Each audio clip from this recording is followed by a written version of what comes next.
Welcome into Livingston Academy, the site of this District 7 3A baseball matchup. It's game 2 of the series, and it's a rivalry matchup between the Livingston Academy Wildcats and the visiting Upperman Bees. I'm Noah McKay, back on the call. Joining the press box by my broadcast partner, Jacob Vinson. Cameron Hughes producing things for us today. The great Jeff Petey Goolsby on stats just behind us here in the press box as we are moments away from first pitch. Drew Goolsby on the mound for Livingston Academy, trying to even the season series. Lost their first district game of the season a night ago. A walk-off for Carson Shoup as Upperman won game 1 of the series. A lot on the line tonight as these two teams are currently tied for first place in District 7 3A. We mentioned the righty Drew Goolsby is on the mound. He'll face an Upperman Bees lineup that bats 1 through 9 like this on the Quick Cash Pawn starting lineups. Leading things off is the shortstop, Dawson Mullins. He'll be followed up by the pitcher, Chris Worsing. Batting third, he had the walk-off a day ago, Carson Shoup. Batting cleanup is Braden Wolke. He is in right field today. Batting fifth, the catcher, Denton Huddleston. Batting sixth, the designated hitter, Sawyer Brown. Batting seventh, the left fielder, Jackson Green. Batting eighth, the second baseman, Braden Green. And rounding out the order is the third baseman, Andrew Hedrick. Drew Goolsby on the other side, trying to get a big district win today. Upperman led early a day ago. Livingston roared back late, but ultimately it was the Bees in the bottom of the 7th getting the walk-off winner. A lot on the line. We'll remember this game for a while when it comes to the seeding at the end of the day as we are underway as pitch number 1 misses low and outside to Dawson Mullins. Yeah, and you mentioned it kind of sets you up for the rest of this district season for these two teams. Whoever can get a win today. Obviously, Wildcats had a good start going 2-0 against Stowe Memorial. And then a big win yesterday for the Bees after going 1-1 last week against Cumberland County. Dawson Mullins, he's in game number 7 after starting with the basketball team early this year. Is the 2-0. That one they've been trying to get the outside corner, but it misses low and outside again for Goolsby. And Mullins quickly ahead in the count 3-0. If you like the long ball, we may have the game for you today as Goolsby with the 3-0 comes home. He'll send that one and finally hits that corner. It's 3-1. It is a windy day straight out to left field where it is 285 to the left field foul pole. Here comes the 3-1 to Mullins. He'll send this one foul, and Goolsby has battled back, and we're now full at 3-2. Yeah, and Ethan Westmoreland and Drew Goolsby, they're 1-2 so far this season. Goolsby, though, a 5.25 ERA. He's got a 2-0 record so far, but obviously has allowed some runs on the season. 15 runs, 13 of them earned in 17 1/3 innings. And he's going to open it up with a walk here to Dawson Mullins. A Nick's Restaurant walk for the freshman Dawson Mullins, one of many freshmen for this Upperman team, and he sets the table for that man. Here comes Chris Worsing. How about 5.21 on the season, a 7.92 slugging percentage. He has 25 hits. Of those 25, 13 have been doubles. He has 11 runs batted in. He's worked 6 walks on the season. He gets the start on the other side. Still looking for his first long ball of the year as the first pitch misses, and that tips off the glove of Threet, and Mullins will advance into scoring position. Upperman has been pretty good in starts this past week or so. They have a runner at second and a 1-0 count to Chris Worsing. And after seeing Threet play yesterday behind the plate, that's about the only way that you can advance on him. He's got a heck of a cannon behind the plate. He was able to throw out Ryland Case on the base path yesterday to get out of the second inning, so Mullins able to take advantage there. The experienced Drew Goolsby rises and kicks the 1-0. Worsing sends this one rolling over towards Burns. He fields it on a couple of hops, throws to first in time for out number 1. But Mullins does advance over 90 feet away. He's at third. Chris Worsing on the ground out sets the table. Here comes Carson Shoup, the hero from a day ago, and he has really found his stride after struggling mightily early in the season. Average slowly ticking up, but he's come up with some timely hits, looking for one here as Goolsby delivers in. A great breaking ball across for strike 1. Goolsby the fastball, slider off of it. He threw the slider to go ahead 0-1. Yeah, he's up to 213 now on the season at the plate, but a 383 slugging, 309 batting on base percentage. That one was popped up and into the stands, and he's got the power numbers to go with it. 12 runs batted in on the season, now tied for the team lead with Jackson Green. Those two got one yesterday in big moments. How about Jackson Green as well? In the bottom of the 6th, puts his team on top for a chance to win it in the 7th, and then obviously they get the job done in the bottom of the 7th. First time Goolsby's been ahead as Shoup sends this one on the ground right up the middle. Goolsby looks back home and then throws to first in time. No chance for Mullins to run, and that is a big pair of outs against 2 tough hitters for Drew Goolsby and the Wildcat defense. defense. Here comes Braden Wolke, the Chicago kid who has been raking. Mullins at third. Goolsby trying to get out of an early jam. And he may be one of the hottest guys in the lineup right now. And Braden Wolke is all the way up to 317 batting average on the season. He has been swinging it well. First pitch, that is a good block by Threet behind the plate. A very shallow backstop here, but if it gets away, Mullins may be looking to go. As Upperman wants a early run support for Chris Worsing, who has the ball on the other side for them. 1-0 to Wolke. That one misses outside. They've been trying to play away from these hitters in the top of the order. Coverage of today's game presented by Gentry's Power Equipment and Overton County Farm Bureau Insurance. We appreciate both of them making it possible for us to be here. Is the 2-0 pitch coming from Goolsby. That's a fastball chop, more work for Burns. He'll run up, fields it cleanly on a hop, throws to first in time, and it's 3 straight groundouts to work around a leadoff walk for Drew Goolsby. The Wildcats get their first chance against Chris Worsing on the other side. This is high school baseball presented by Gentry's Power Equipment on the Watson Chevy UCR Media Network. Gentry's Power Equipment is proud to be the presenting sponsor of Upperman Athletics on UCR. Located at 755 Buffalo Valley Road in Cookeville, Gentry's Power Equipment is your local steel dealer. With a huge selection of outdoor power equipment, including chainsaws, blowers, trimmers, mowers, pressure washers, and more. They are your local one-stop shop for high-quality equipment. Locally owned and operated, Gentry's Power Equipment is proud to support Upperman Athletics and UCR. Overton County Farm Bureau Insurance is proud to serve our community. Christy Key, Nate Neely, and Corey Nard are your local auto, home, and life insurance experts. Whatever your insurance need, they will work to find you the best solution. Visit them at 7486 Bradford Hicks Drive in Livingston or call them at 931-823-1322. Overton County Farm Bureau Insurance has been proud to present Livingston Academy Athletics all year long on UCR for over 5 years. Welcome back. It's time for the Quick Cash Pawn starting lineup. Says Chris Worsing has the ball for the Upperman Bees. The junior will face a Livingston Academy Wildcats order that bats like this. Leading things off is the shortstop, Corbin Burns. Will be followed up by the pitcher, Drew Goolsby. Batting third is the center fielder, Ethan Westmoreland. Batting fourth is the catcher, Brody Threet.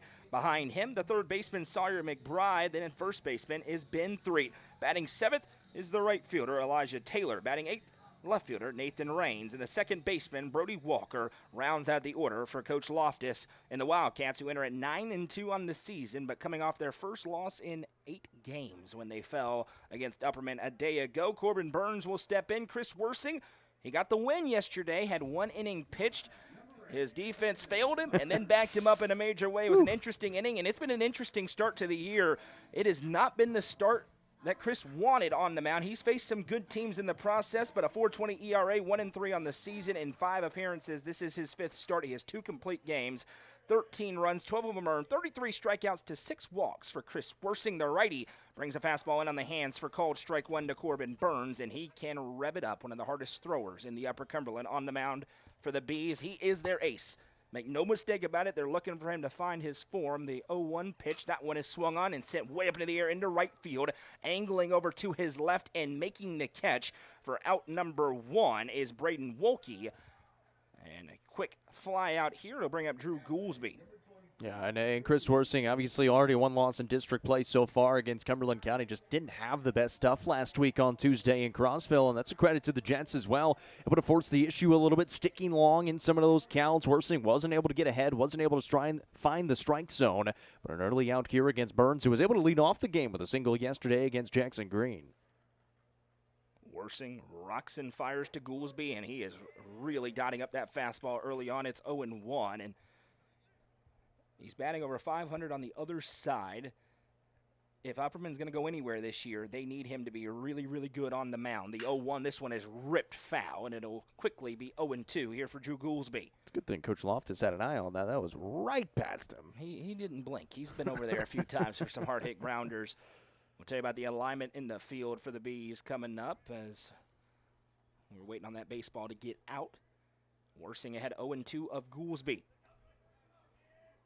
Rockin' fire, breaking ball, called, strike three. That's a big-time punch-out for Chris Worsing, and it's 2 up, 2 down. And he's been able to find the strike zone early on, and we've kind of moved over one box here at Livingston Academy, and I love this angle because we can see how much these pitches are moving right now, and for Chris Worsing, they are moving a ton. That curveball broke down a lot, and I can see exactly why it froze Drew Goolsby. Fastball, curveball, changeup for Chris Worsing as he'll mix it up. Ethan Westmoreland climbs in for his first AB of the day as Worsing throws that breaking ball again, missed just a tick up. Huddleston tried to frame it, and it'll be 1-0. Denton Huddleston does catch the balls and strikes for Upperman today. Over at first base is Carson Shoup. Second baseman Braden Green. At third is Andrew Hedrick. Dawson Mullins is the shortstop as this one finds the zone. That may have been the change, and it's 1-1 from Worsing. Out in left field is Jackson Green. The center fielder is Dalton Mathis, and in right is Braden Wolke. That was not the changeup. 2-1. That was a fastball. It tipped up off the glove of Huddleston. And first time Worsing's been a little bit behind of a hitter as Westmoreland's ahead 2-1. And you're getting a good look at Denton Huddleston behind the plate. Whenever he's able to frame the pitches, he's able to kind of meet it and take it into the zone all in one motion. 2-1. That was a great pitch, and it's quickly 2-2 with 2 outs here. And you can see the life from this angle. We're right here behind the backstop. Coach Farley gives the play into the pitch comm device for Huddleston, another freshman behind the dish. Here comes the 2-2 from Worsing. That one swung on and missed. Back-to-back punch-outs for the California kid. We'll head to the second, still scoreless here in a pivotal District 7 3A matchup. Coverage presented by Gentry's Power Equipment on the Watson Chevy UCR Media Network. Mayberry's Furniture has been family-owned and operated since 1946 and is now serving the Upper Cumberland with locations in both Crossville and Cookeville, offering the largest array of solid wood furniture and mattresses in the area. They also provide a best price guarantee and in-house service and delivery. Stop into their 15,000 square foot showroom at 1020 South Willow Avenue in Cookeville to see their selection of Amish solid wood, flex steel, Tempur-Pedic, Sealy Posturepedic, and much more today. Mayberry's Furniture is proud to be the presenting sponsor of the high school football game of the week on the UCR Media Network. Ammonette's Eagle Auction and Realty is proud to present an online-only auction featuring an older home ready for a good handyman. The property also features a livestock building, garage, and outbuildings on 3.3 acres. You can bid on this property at eagleauctions.com or call 931-526-5335 for more information. Bidding on this online-only auction ends April 2nd at 10 a.m. Ammonette's Eagle Auction and Realty is a proud sponsor of this broadcast on the UCR Media Network. Both defenses control the first inning. Just one base runner. It was a leadoff walk for Dawson Mullins. Drew Goolsby trying to do more of that here as he'll face off against Denton Huddleston, Sawyer Brown, and Jackson Green. I'm Noah, that's Jacob Cameron along with us. Happy to be with you live on the main UCR Facebook page and YouTube channel. I did miss a couple of games. I missed all of you. I missed you as well. We are here now, and it's just like riding a bike, right back into the flow. And this is a very important game. This district appears to be incredibly evenly matched this season. Obviously, last week, Livingston got the huge sweep over Stone Memorial. They were hoping to get that win yesterday to go all alone in first place. Upperman dropped one they feel like they shouldn't have against Cumberland County. They did, so a little pressure on them to sweep this series to go back into first place. They've controlled this district the past 4+ seasons. More up in the air this year. A big game today as Denton Huddleston climbs in and rips this one foul. And a little bit of do-si-do for Cade Painter in the first base coaching box. Yeah, the breaking ball just gets out in front of it a little bit that time and kind of curls it into foul territory. But you mentioned the race here in the district. Cumberland County falls to White County yesterday. White County has looked fairly solid, at least like you said. In this district, everybody looks fairly even right now. So this game right here is going to be really big, especially for the Bees, who have the off week next week from district play before they'll come back and take on the rest of the teams in the district in Stone, White County, and Cumberland County, or in Stone and White County. The 0-1 misses outside. Now Goolsby brings that one, a little self-preservation for Huddleston as he slides out of the way, 2-1. And as you look at this freshman class, the one that probably has the most pop in the bat off the rip, this young man, Denton Huddleston. We'll see if he can do something in this park. The wind working against him. He'd have to go a little Oppo Taco to send one a long way. The 2-1 misses outside, and it's 3-1. Goolsby trying not to have a leadoff walk for the second straight inning.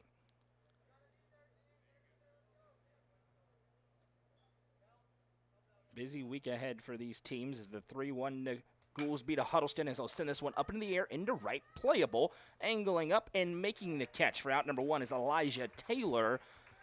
It'll bring up Sawyer Brown, who has been raking. Sawyer has been doing everything that you want if you're Wes Shanks, and he is moving up the order day by day now into the 6th hole. Yeah, and he hadn't played a lot to start the season, but then every opportunity that he got, it seemed like he got a big hit, so he's kind of earned his way here into the DH spot. You can't leave him out of the lineup, batting .294 so far in 34 ABs this season.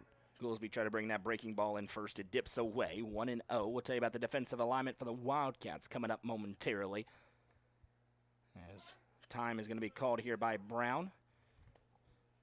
And Brown, one of those as well in the lineup that he likes. It doesn't matter where it's at in the count. He's going to ask for time kind of late, try to throw off that timing into the pitcher, and kind of works right there a little bit as Goolsby kind of looks down at the hole that he's stepping in as well. Goolsby pretty routinely has been working away from these hitters so far. That one misses again, and it's 2-0 now. Brody Threet behind the dish. He'll give this sign. Here comes the 2-0. Again, trying to get it out there. That one missed low and outside, and it's 3 balls and no strikes. Goolsby was behind the last hitter, Huddleston, able to battle back and get the out. Can he do it here? The 3-0. That went inside, gets the called strike, and it's 3-1. And Sawyer Brown yesterday against Ethan Westmoreland gets ahead in counts, and then both of them go full counts, and he struck out in his first 2 ABs. The 3-1 from Goolsby. This one he will not strike out. Sends it right through the hole between short and third, and it's the first base hit of the ball game. Guess who? Surprise, surprise, Sawyer Brown does it again. It'll bring up another freshman. Here comes Jackson Green. Yeah, and up to 11 hits now on the season, which is good for 4th, make it 5th on the team, and he's got almost half the ABs that everybody else has had so far this season as well. Behind the dish today is Brody Threet. Over at first is Ben Threet. The second baseman is Brody Walker. Shortstop Corbin Burns. The third baseman is Sawyer McBride. Out in left is Nathan Raines, Elijah Taylor in right, and Ethan Westmoreland in center for Coach Loftus and the Wildcats. 1 out, runner at first here. We are scoreless in the second as that one comes inside on Green. He slides out of the way, and it's 1-0. Jackson Green was great on the mound yesterday. He's had a couple of blips that Livingston was able to capitalize on, but he has a 1.63 ERA. He's looking to get it done in the left-hand batter's boxes. That is a great slider across for a strike. It's 1-1. Yeah, Green yesterday, just the 3 runs, all of them earned, but he was able to get 8 strikeouts. He had a stretch in there where he retired. I think it was 12 batters in a row, I think I said at one point in the game. I mean, he was absolutely cruising. Big lead over at first, and Green went hunting. That one, the back pick, and it is way off the mark, and Brown's going to move over into scoring position. He'll take the loop around second where he retreats in. Throw from behind the dish just didn't come out clean. Looking for the back pick, and it's 1-2. I don't know if there was a little hesitation involved in there, kind of halfway through, that just made him hold up a little bit, and maybe not expecting Threet to be over at the bag at first base, but not a great throw from Threet behind the plate. We saw that yesterday with Dunn Huddleston trying to throw it through to second base, and nobody was covering the bag at second base late in that game. He goes all the way to center field and scores the run in the 7th. Green went big game hunting on that swing, and now we have a timeout called as Threet wants to go out and have a word with Drew Goolsby on the mound. He brought that breaking ball again, had him guessing fastball, it looked like, and swung through. Yeah, they've got a runner on second base now as well, so they will make sure they get the signs right here as Brown on second base can kind of look in and get an idea of what Green may be seeing at the plate and relay those signs a little bit. We saw Livingston doing that yesterday late in the game. 1 ball, 2 strikes the count, 1 out here. Brown at second. He's the second runner in scoring position in this game for Upperman. They did nothing with the first. 1-2, and he brought that one in on the hands. It's sawed off right back up the middle, and Goolsby makes the easy throw over to first in time for out number 2. Back-to-back sliders in on the hands. Green that time able to touch it, but not for much. It'll set the table. Here's Braden Green with a runner at third and 2 outs. I have no clue how he hit that into fair territory there. I mean, that's right off the end of the bat and just it kind of spins forward with the top spin enough to stay into fair territory. First pitch to Green, and he is relying on that slider. Brought it in on the hands again, called strike 1, 0-1. Braden Green looking to get it rolling here at the plate. 0-1 fastball. This one will get him rolling. That one angling into the gap, and it is down. 1 hops, 2 hops into the fence. Green rounds first, heading to second. Braden Green with an RBI double. and Upperman strikes first on the road. It's 1-0. Yeah, just his third run batted in this season, his second double of the year as well. And you mentioned trying to get it going. He's only batting 105 on the season, but he's got an on-base percentage of .393, which is just wild to think about. He's been able to get on base, and now the bat is starting to come along as well as he drives home the first run of the game. Third RBI of the season for Braden Green. That looked like one of my golf shots when I don't hit it so well. It just kind of... Little snap hook. Yeah, I mean, it was okay. It got there, but not the way you wanted it to get, but it's perfect for baseball. And it's a 1-0 Upperman lead as Hedrick sends this one on the ground over to second, eats up the second baseman who stays with it. That's a nice job to make the play by Brody Walker to retire the side, but not before the RBI double for Braden Green makes it 1-0 Upperman. We'll head to the bottom of 2 in a 1-0 ball game. Coverage presented by Overton County Farm Bureau Insurance on the Watson Chevy UCR Media Network. Livingston Regional Hospital is Livingston's hometown hospital. Located at 315 Oak Street, Livingston Regional Hospital provides compassionate quality care for all patients from local people you can trust so you can count on them to treat you like family. Their excellent staff offers years of experience and training to meet the needs of all patients. They understand the importance of providing care in a professional and comforting manner. They're proud to partner with Livingston Academy Athletics through the LRH Sports Medicine team. Livingston Regional Hospital is a proud sponsor of this broadcast on the UCR Media Network. Watson Chevrolet is proud to present the area's best selection of new and pre-owned cars, trucks, and SUVs. Watson Chevy's staff of experts are ready to get you into your next vehicle with unmatched service and knowledge. Stop in at 2350 Cookeville Highway and get your vehicle serviced by their highly trained professionals. Right now, you can save money on oil changes, regular maintenance, and battery installation. And remember, don't buy till you see Jason Fye.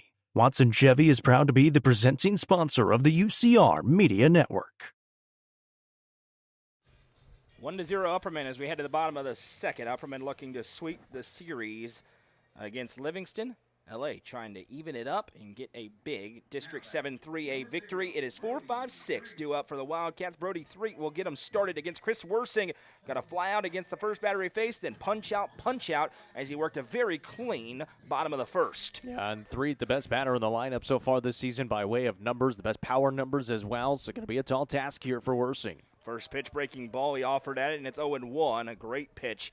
And he brings about 12-plus miles per hour off the velocity when he rips the breaking ball through. Worsing working quickly. The 0-1 fastball misses low and outside, and it's 1-1. Let us know in the comments who you are, where you're watching from, who you're cheering for on the SK Creation scoreboard. It is 0-0 between Cumberland County and White County. Fastball misses up here to Threet, who has a really good eye. I'll let you know what inning it's in when my phone wants to work. It's not being very it doesn't want to right now. The 2-1 to Threet. This one, he probably swung at ball 3, but sends that one foul out of play, and it's 2-2. A lot of scoreless games early on this one. Stone Memorial, the Lady Panthers lead Upperman 4-0 on the SK Creation scoreboard on the softball diamond as that one's foul tipped, and Huddleston couldn't get it cleanly. He tried to sell it like he did, but it hit the ground. So he threw down to third, but it's going to be 2-2 instead. Can't blame him for trying.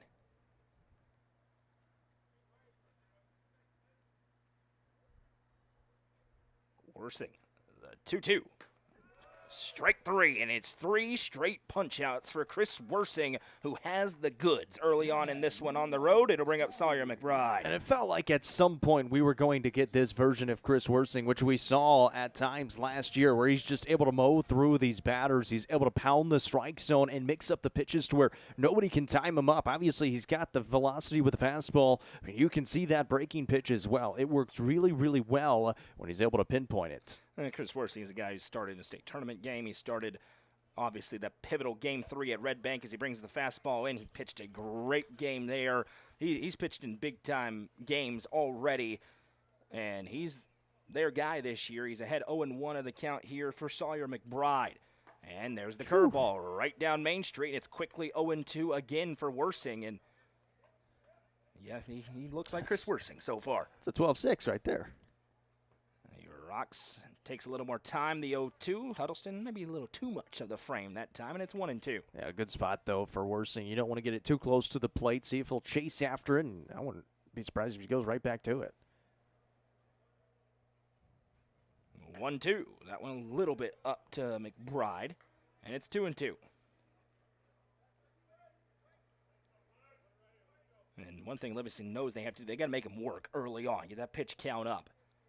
Comes the 2-2. Curveball, he hangs back, flares this one foul. Shoop gave it a look, but out of play it goes, and we'll do it one more time. And Worsing, he came in yesterday, pitched got the win in that 7th inning, and Wes Shanks before the game told me, he said, yeah, maybe a little 24-hour warm-up period, just loosen him up a little bit, get him out there throwing free. He's got a 1-0 lead behind him as the 2-2 to McBride, and he revved up the heater, and it is 4 straight punch-outs for Chris Worsing. Yeah, he's starting to find that Jackson Green groove that he found yesterday in Baxter, and you mentioned yesterday in that 7th inning, he got to a point where he's at 15 pitches, and we're saying to each other in the press box, hey, you got to pull him at some point because you need him available for today. Obviously, it didn't ultimately matter, and that was because of Carson Shoop over at first base on the line drive, hit down the line, gloves it, steps on the bag, and gets a couple of outs, and there's another strike, that time swinging. Ben Threet in here, and he comes up empty on the first pitch fastball. It's 0-1. Get that radar gun, see what Petey has him on, the 0-1, and he's just challenging the hitters now. Back-to-back heaters, and it's 0-2. Well, and Threet stepping in, I mean, he's choked up 2 or 3 inches on that bat. You can tell he is not comfortable with the velocity that he's facing right now. The 0-2. That one misses up. He was trying to get him to chase him. It's 1 ball, 2 strikes here to Ben Threet.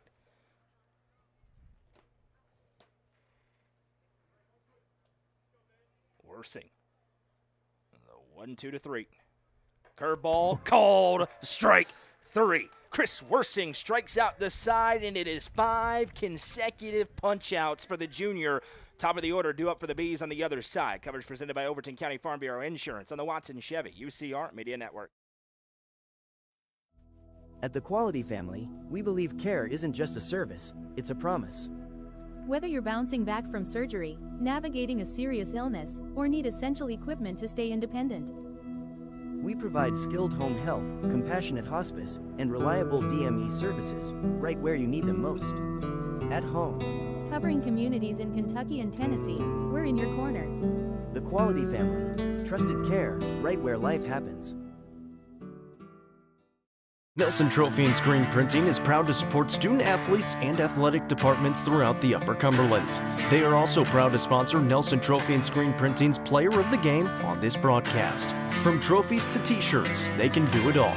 Be sure to stop by and see them at 120 Circle Drive in Allgood, or give them a call at 931-537-9559. Nelson Trophy and Screen Printing, proud sponsor of this broadcast on the UCR Media Network.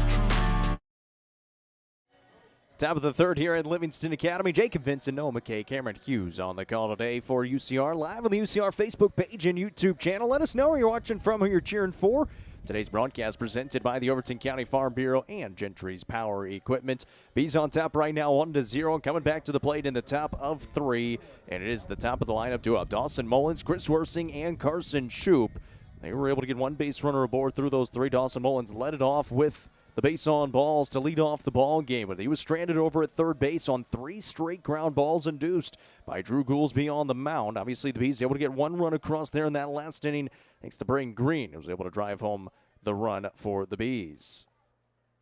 That first one in there, the breaking ball drops in for strike 1. Yeah, if you're Drew Goolsby, you see what's happening on the other side. You know you've got to have the goods, and he's been really leaning in on the slider here. It's working for him. He's been able to pinpoint. And swing and a miss there, and he's quickly ahead 0-2 here on Mullins, who has already walked once. Only 3 base runners so far, one time through the lineup for the Bees so far. Here's the 0-2 pitch. That breaking ball will dip outside and goes to 1-2. And the first one was kind of in on the hands. Then the next one a little bit further outside. You got him chasing. So now 0-2. Go all the way out into the dirt. That's really smart. Mullins does a nice job to lay off of it for Upperman. And Brody Threet behind the plate. A little bit shaken up, looked like, after he went for that block. So home plate umpire giving him a second as he Walks the ball out to Goolsby on the mound. Make sure he's good to go before they're back and ready for action. 1 ball, 2 strike count here to Mullins, the leadoff man in the third. And the pitch will miss outside, and the count evens up at 2 apiece. Yeah, he's been really consistently leaning outside as Goolsby away from these hitters. Mullins steps in. Goolsby peers in, and the 2-2. Fastball, swing and a miss. It's the first Livingston Regional Hospital strikeout of the day for Drew Goolsby on the mound. 4 straight breaking balls. So what do? High heat right down the middle. That was a really nice at-bat for Goolsby, and really the pitching staff for Livingston Academy drew it up nicely, and now you face Worsing with nobody on. It's exactly what you want to see. Yeah, 1 out in the inning. Chris Worsing now to the plate. Grounded out his first time. He's 0 for 1. And again, you mentioned Goolsby really trying to work that outside part of the plate. And even when lefties have been at the plate with Denton Huddleston and Braden Green and Jackson Green, he's still kind of working inside of them. This kind of right side of the plate as you see it on the camera. That one misses outside, and it's 2-0 here to Worsing. Wind is gusting right now, straight out of left field. There's the 2-0 on the way from Goolsby. He gets the call that time on the outside corner. It's 2-1. And yeah, it's kind of switched from a crosswind from first to third to kind of first to second at times as well. 2-1 on the way. That one dips outside. 3 balls and a strike here to Chris Worsing with 1 away. Away. Everything away from these right-handed hitters. It's smart. It is. Especially with the wind the way it's blowing. Yeah, you missed too far inside, and you're going to have to wait a second. The Bees haven't had a home run yet this season. They've been close. They've had a couple that have gotten to the wall. Well, the wind tanked Chris at Monterey. Yeah, he hit a bomb that got held in. 3-1, and that one's right there. First strike, 2.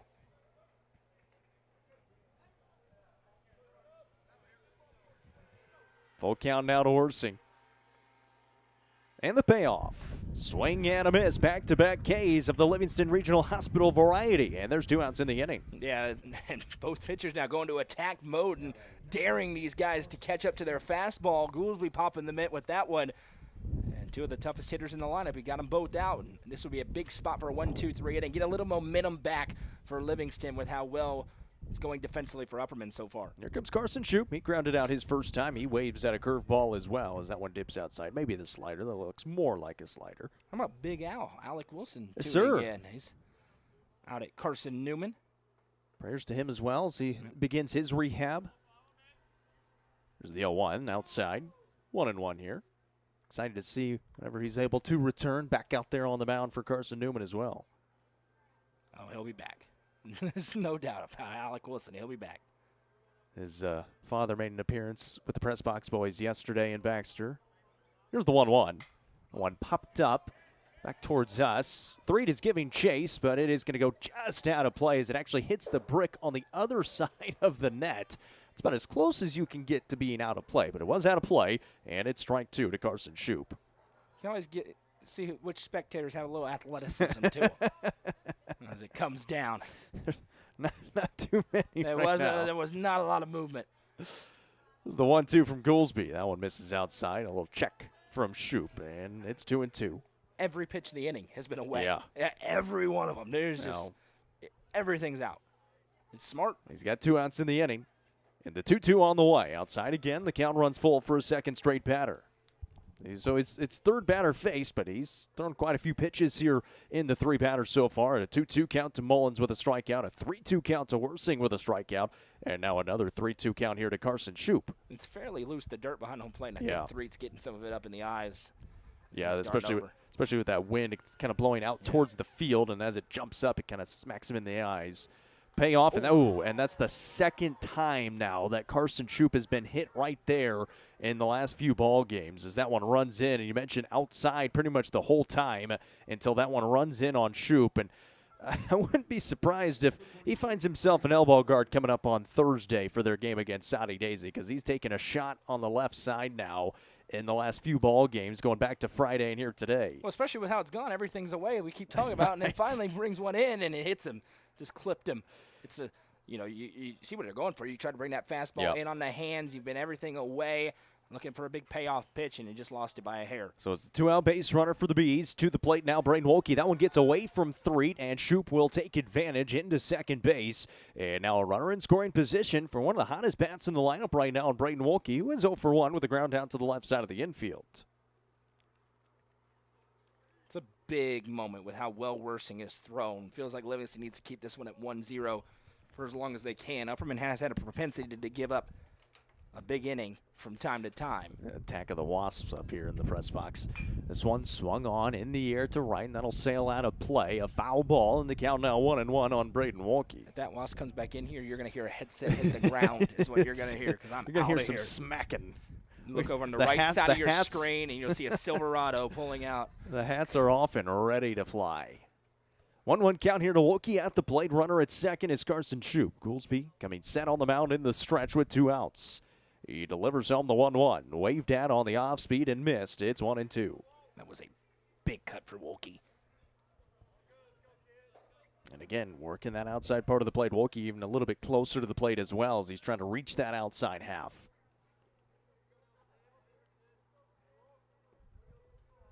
Goolsby looking back to second. Now the 1-2. Misses. And Carson Shoup trying to take third. Did he evade the tag? No. Threet able to get him.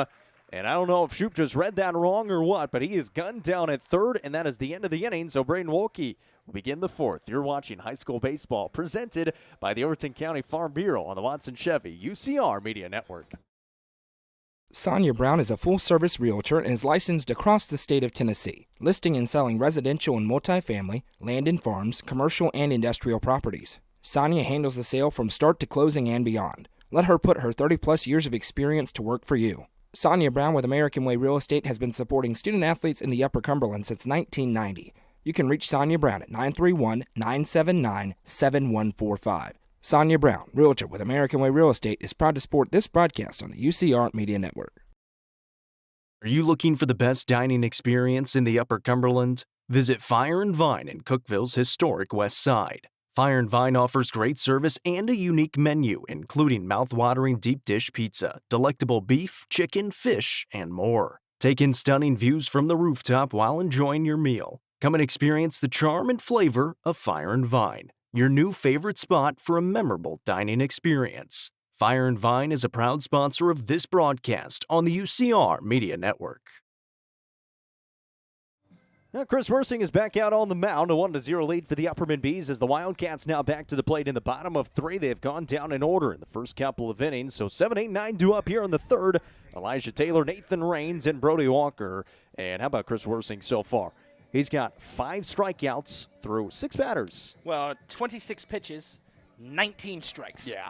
Pounding the That'll zone, play. attacking the hitters. The velocity, the curveball has been really perfect so far. It has been a great start for Worsing, but only a 1-0 game. Goolsby's been really pretty good on the other side, battling through some base runners. Taylor swings at the first pitch that he sees, grounds it off for a foul ball. It's 0-1 here, and from the sounds of it, Chris Worsing had an outing against Tullahoma where he was just absolutely peppering the strike zone against a very good Tullahoma squad. There's the 0-1 on the way. This one off the end of the bat. Taylor up there right now, kind of looks like it's the close your eyes and swing and try to catch it right now because, I mean, at this point in the ball game, that's the only thing that's going to work right now against Chris Worsing. It's 5 straight strikeouts, and it's not because Livingston has had a bad approach Right, and that exactly. they're not chasing bad pitches. It's not like they're gifting strikeouts. It's just been a lot of challenge pitches from Chris Worsing. Well, he can go anywhere here on the 0-2. He goes outside and misses outside, and a little off speed. That may have been the changeup, and it's 1-2 here. And that's a smart pitch. You see if you can get him reaching. There's no way you can do anything with it if you're the batter, so a good job to lay off and live to fight another day. Worsing delivers to Raines. Swing and a miss. It's another strikeout for Chris Worsing. Now 6 in a row, and the first down here in the third. Yeah, this is impressive. This is a Livingston offense that hits really well so far this season. They're 9-2, and they have tagged up teams, and right now they haven't really touched Chris Worsing. Well, here comes Nathan Raines with one away in the bottom of 3 in a 1-0 ball game here at Livingston Academy. And the off-speed breaking ball gets him to swing right through and Raines. It's 0-1. Yeah, he's got the goods today. Yeah, This is what we expected from Chris Worsing this season. Here's the 0-1. And another check swing. He did go. It's 0-2. And for the Wildcats right now, just cannot figure out the timing and the mixing of pitches. this has to be a fastball. Attack. 0-2. It is indeed, but it misses outside, and the count goes to 1-2. When you get that kind of half-hearted check swing, next pitch, you're seeing red. You're trying to see if you can get the quick strikeout. Already one away with a strikeout. The 1-2 pitch. Bounces in the dirt all the way to the backstop. Huddleston, it takes a weird hop off the backstop, so it'll go down for a K for Worsing, but it's going to be a base runner aboard and Nathan Raines, and the first base runner of the ball game. It just kind of hops up in the air, and it caught the top of the backstop and then bounced over the mitt of Huddleston, who had no chance for the throw then. And it was a great job by Raines. He booked it as soon as it went past. So he had a great jump. Huddleston really needed to get a great look at it, and he did, but then it hopped straight in the air. He had no chance to grab it. It's an unfortunate bounce, but we'll see if Livingston can capitalize on it. It's a big lead for Raines. Huge lead. They're showing bunt. Huddleston, he's had a propensity for the back pick already this year. It is strike one across to Brody Walker at the plate, the second baseman for the Wildcats, and it's not a bad idea. Try to move a runner into scoring position. You got the top of the lineup coming up in Corbin Burns. And we talked about how Upperman's given up big innings out of nowhere at times this year, so you're just trying to put some pressure on if you're Livingston here. Here comes the 0-1. Bunt shown again. Pretty good one this time up that first base line, but it's going to go just foul as Huddleston smartly letting it roll foul as it kind of caught the grass and bounced to the right. It is strike two. The only thing you tell the freshman there is as soon as it goes foul, pick it up. Yeah. Because it could spin back to the left. Catch a rock or something weird. What do you do here at 0-2 with how dominant Worsing stuff has been? I'd bunt. By the way, it is still 7 straight strikeouts. Yeah. I think I bunt 100%. too. It is still 7 strikeouts, albeit just one out here in the inning in the third, as it was a drop third. Worsing out of the stretch with the runner on. Delivers home, swinging away, and swings right through. Strike 3 for Chris Worsing, 8 in a row, and now 2 outs in the inning. Wow. I don't know if I've seen 8 in a row. 8 strikeouts, 1 time through the lineup. I don't know if I've seen 8 in a row. Well, he can go for number 9 I've right seen here. a lot of dominant stuff on a mound, in high school in particular. I don't know if I've seen 8 in a row. That's Corbin Burns wow. had the fly out to start it off to right. Everybody else, and I do mean everybody else, has struck out since. Burns down to the plate and trying to change that trend, and he starts it off with a breaking ball strike across 0-1. He's got a runner on first with 2 outs here in the bottom of 3 in a 1-0 ball game. Over at first base is Nathan Raines, reached on a drop third. It was the 7th strikeout for Worsing. That one just misses. It's 1-1. Didn't miss by much. That was a pretty good pitch. It was really a good layoff as well by Burns. That was a pretty good pitch. Burns trying to work a deeper count here on Worsing, who's been able to make quick work of these Wildcats so far. That one misses outside, and he's ahead 2-1. He's throwing hard. I wouldn't want to be down there in the No, box. he's throwing hard. 2 ball, 1 strike count here to Corbin Burns, the shortstop for the Wildcats, who led off the game yesterday with a hit. He had a little more action going later in the game, was able to reach base. As the Wildcats made it a game yesterday, Burns went 1 for 3 with a run scored. He also drew a walk there late. And with them, as much experience this Livingston team has, they've been through it all. They're not going to blank in a 1-0 game in the third. Plenty of time. 2-1. Back up the middle, giving chase is Mathis. He dives after it. He will not get there. Bounces over top of him. Raines at third base. The go sign is on. Here comes the throw. Shoop cuts it. Throw home. Wow. Did they get the tag? They did not. Raines slides in safely, and we are tied in the bottom of 3. The Bees fans not happy about it. The Bees coaches not happy about it. It was really close and a really good throw from Carson Shoop from the mound. Denton Huddleston looked like he may have had the tag on the swipe through because especially with the slide, he kind of got stuck in that right-handed batter's box. And I said, ooh, because we're a little delayed on the stream, so I just got to see it, and I think he may have had it. It was, that was really close. It was a great relay, but again, 1-0 game despite the dominance on the mound on the other side. All you need is a little luck to go your way, and then one swing of the bat, and Burns provides the swing of the bat. So a 1-1 game now with 2 gone here in the bottom of 3. Waved at it, missed as Goolsby. How are you scoring that one, by the way? We going an RBI it's an single? RBI, Okay. It's an RBI single when the runner advances on the throw. And in center, though, that was this first step was back. If the first step's forward, he probably has a fairly routine catch. Then he had to try to lay out to make it. It hops over him, and it leads to a run across for Livingston Academy. And again, that wind is blowing. The 0-1, hard hit right side of the infield. Green is there. The throw to first is in time. And so the Bees allow 1 run. We are tied at the bottom of 3, heading to the 4th. You're watching high school baseball presented by Gentry's Power Equipment on the Watson Chevy UCR.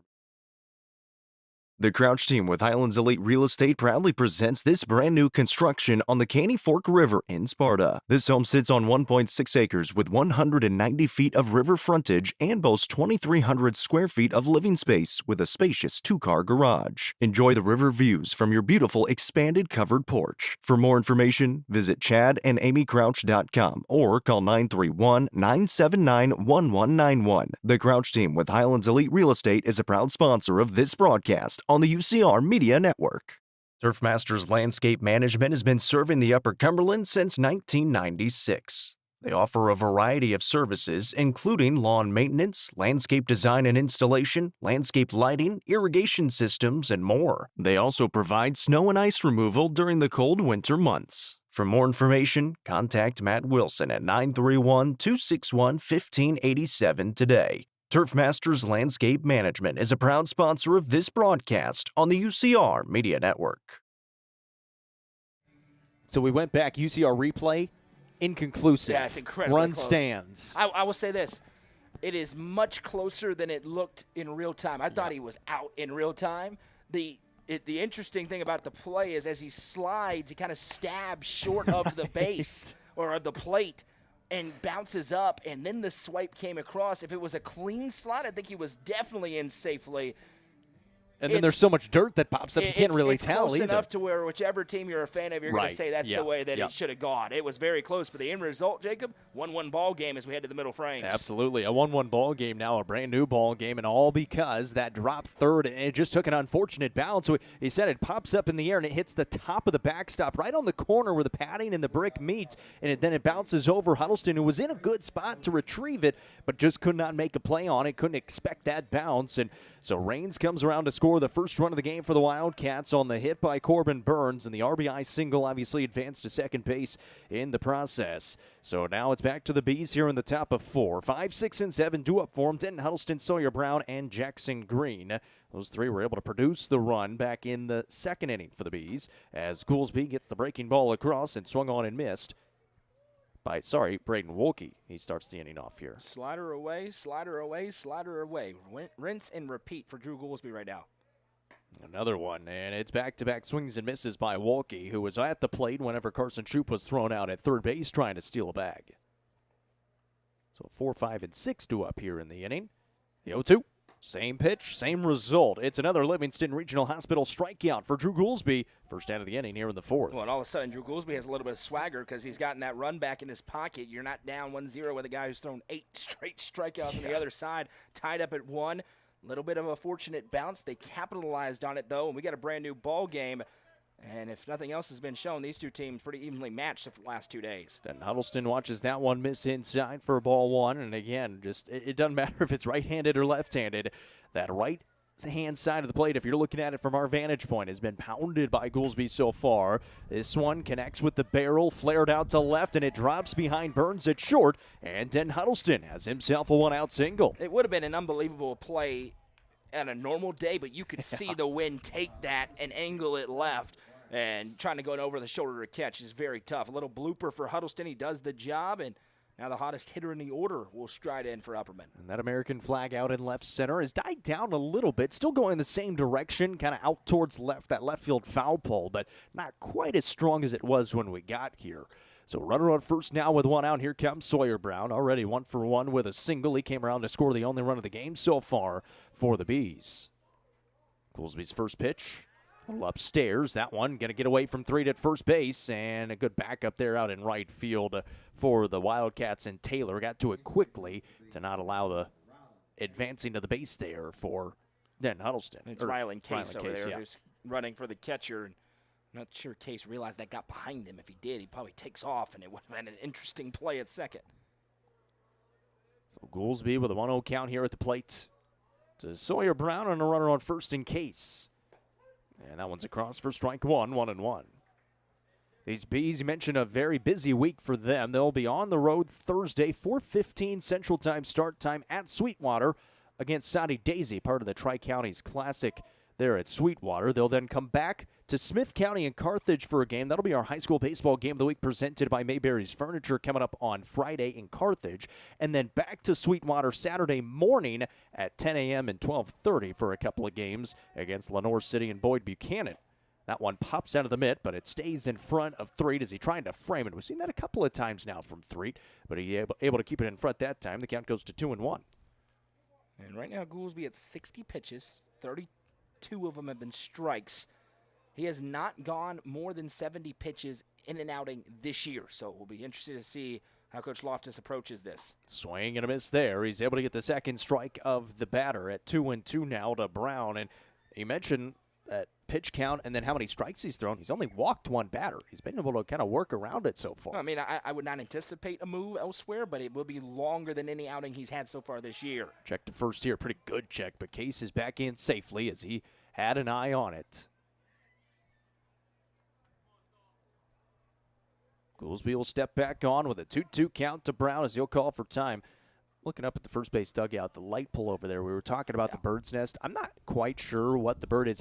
It's a pterodactyl I consider myself a birder myself. I have no idea what that is. I think it's some kind of seagull, as there's a swing and a miss and another Livingston Regional Hospital strikeout for Sawyer Brown, the second out of the inning. A seagull? I'm dead serious. You think do we have seagulls in Tennessee? You see him? You said you're a birder. So. I am. I literally, I'll show you my phone right now. I got like 25 pictures. Des got me this awesome like binocular set that I can put my phone onto and go out in the backyard and get some good pictures since I don't have a real camera like you guys. And that one's going to be behind Jackson Green. The count goes to 1-0. There are so many things in my mind that I can't say with this headset on. But the bird's nest is... It's massive. I started with Big Bird, but Big Bird can't fly, so it's not that high. No.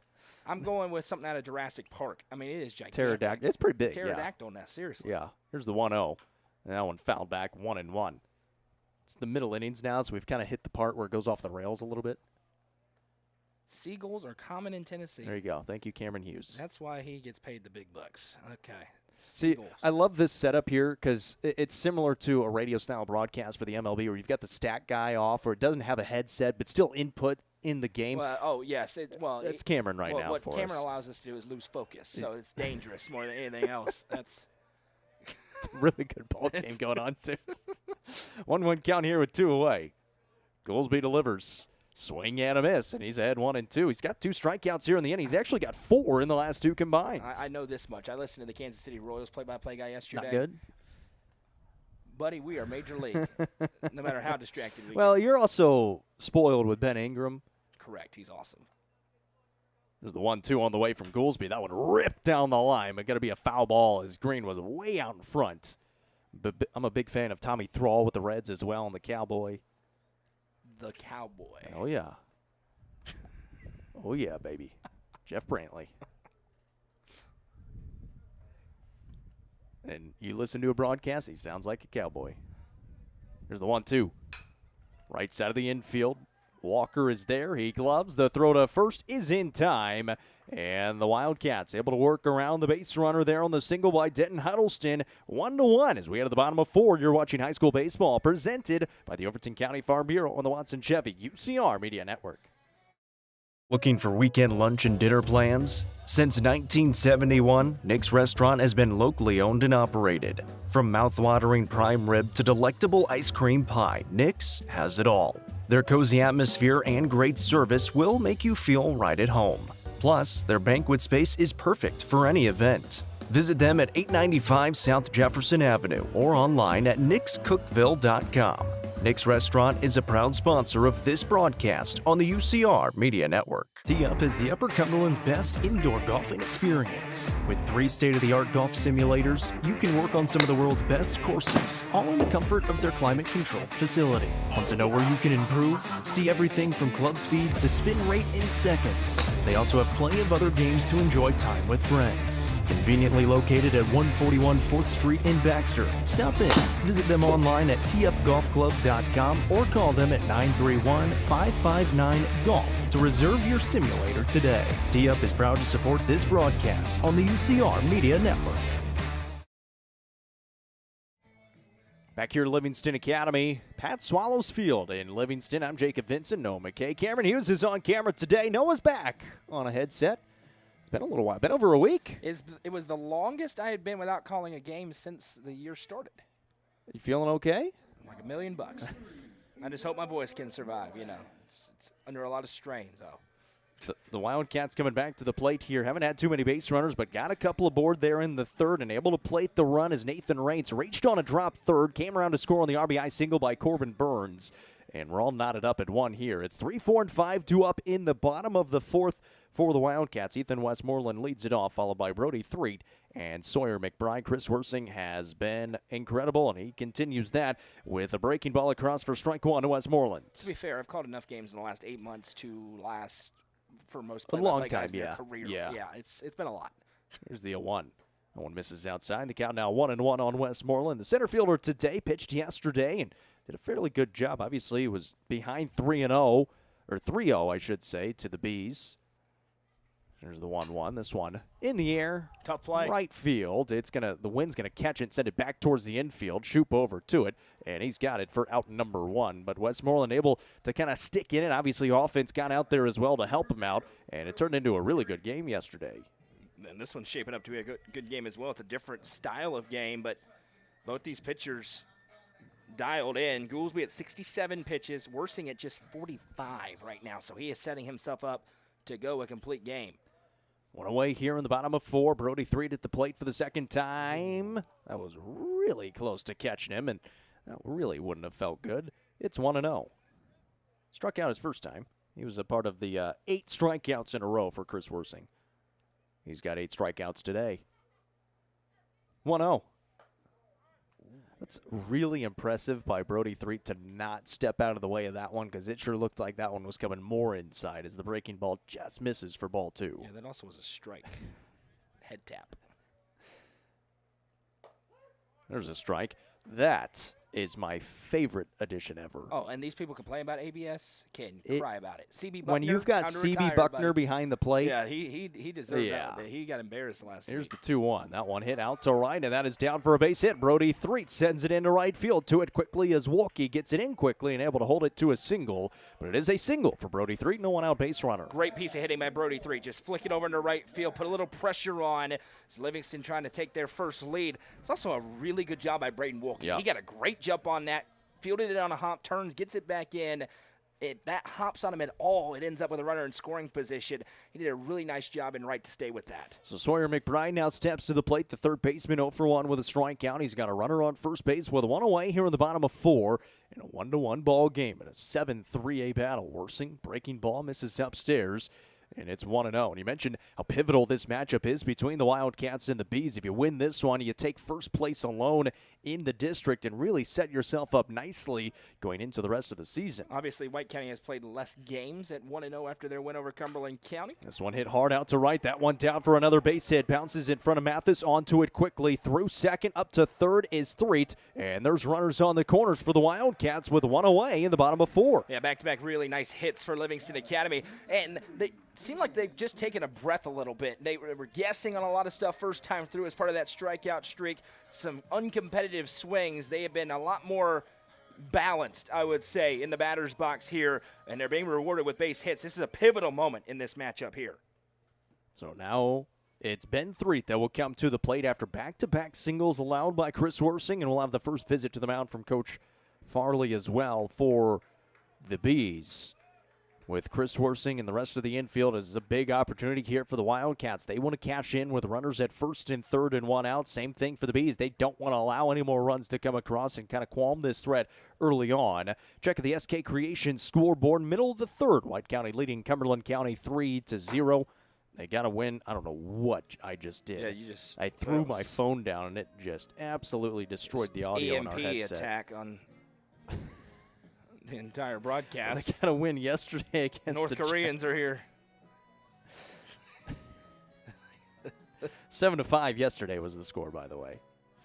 This is a pivotal moment, no duh, in this ball game, and this is where if you're Wersing, you got to find that strikeout stuff again. Try to. One other little note: I mentioned a tough play on that flyout. The shadows cast it over. You can see in different parts of the field. It is not an easy place to be an infielder, as Upperman's infield is going to come in at the corners, double play depth in the middle. Yeah, the sun just at a tough spot right now for everybody. You can see multiple guys, even the field umpire, kind of shielding their eyes, trying to see what's going on. Bunt here in the air. Worsing says he has it. He does. And nobody coming home. That is a huge second out of the inning for the Bees. Interesting decision there for Livingston. If you do that, you've got to score. It's got to be on the ground there. That just gives all sorts of life to the defense to get a one-pitch pop-out bunt like that. So they try to go with the squeeze with one out. I almost like it to be a suicide squeeze. If you're going to do that, just go all the way and see if you can get somebody coming home. And I know it wouldn't have worked out there, but that is such a tough play to execute in a spot like that. So 2 gone now, and Worsing will focus on the batter. And way out in front is Elijah Taylor, who was the 6th strikeout victim of the day in that 8 in a row. And it's 0-1 here to him. Couple of singles here in the inning from Threet and McBride. Ben Threet the pop out on the bunt there to Worsing for the second out of the inning. Here's the 0-1. Swing and a miss. 0-2. And now that junior, after that swing, he's thinking, I got you.